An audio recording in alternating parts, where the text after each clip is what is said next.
তাহলে কওমি মাদ্রাসার অস্তিত্ব হুমকির মুখে পড়বে। এই জন্য ইসলামের নাম নিয়ে, ইসলামকে সামনে রেখে বিভিন্নভাবে ইসলামের বিকৃতি ঘটাচ্ছে, তাদের মুখোশ উন্মোচন করা এটা উলামায়ে দেওবন্দের দায়িত্ব এবং কর্তব্য।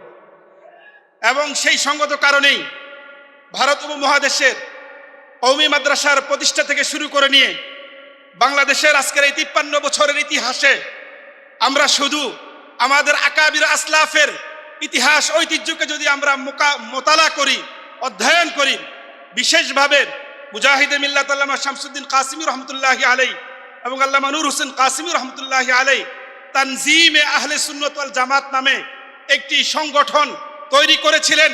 সেই সংগঠনের ব্যানারে সুস্পষ্টভাবে একটি বুকলেট বের করেছিলেন।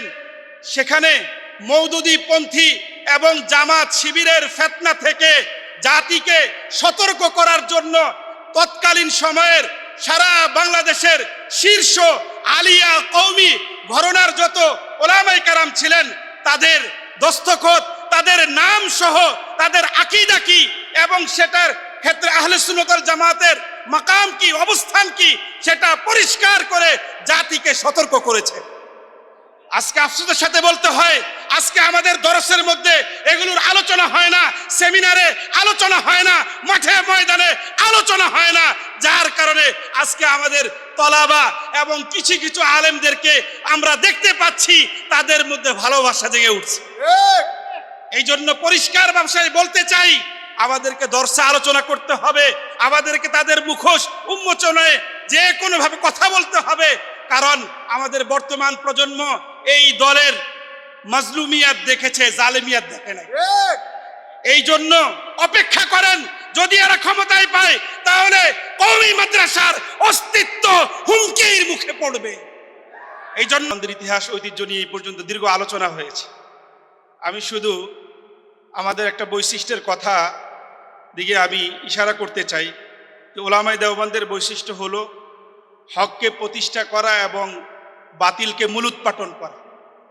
এই বাতিলের মধ্যে যারা কুফরি আকীদা সম্পন্ন তাদেরকে যেমন দমন করা, তাদের মুখোশ যেমন উন্মোচন করা, এটা যেমন জরুরি, ঠিক তদ্রূপ যারা ইসলামের নাম নিয়ে, ইসলামকে সামনে রেখে বিভিন্নভাবে ইসলামের বিকৃতি ঘটাচ্ছে, তাদের মুখোশ উন্মোচন করা এটা উলামায়ে দেওবন্দের দায়িত্ব এবং কর্তব্য।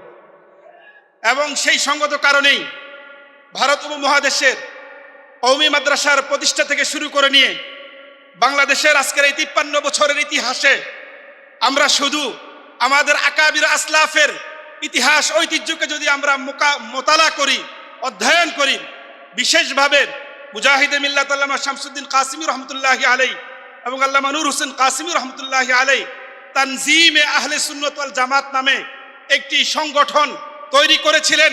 সেই সংগঠনের ব্যানারে সুস্পষ্টভাবে একটি বুকলেট বের করেছিলেন। সেখানে মওদুদীপন্থী এবং জামাত শিবিরের ফিতনা থেকে জাতিকে সতর্ক করার জন্য তৎকালীন সময়ের সারা বাংলাদেশের শীর্ষ আলিয়া কওমি ঘরানার যত ওলামায়ে কেরাম ছিলেন, তাদের দস্তখত, তাদের নাম সহ তাদের আকীদা কি এবং সেটার ক্ষেত্রে আহলে সুন্নাত ওয়াল জামাতের মাকাম কি, অবস্থান কি, সেটা পরিষ্কার করে জাতিকে সতর্ক করেছে।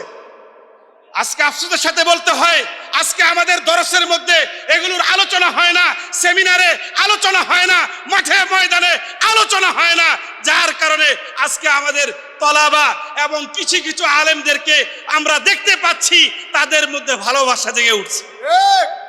এই জন্য পরিষ্কার ভাষায় বলতে চাই, আমাদেরকে দর্শে আলোচনা করতে হবে, আমাদেরকে তাদের মুখোশ উন্মোচনে যে কোনোভাবে কথা বলতে হবে।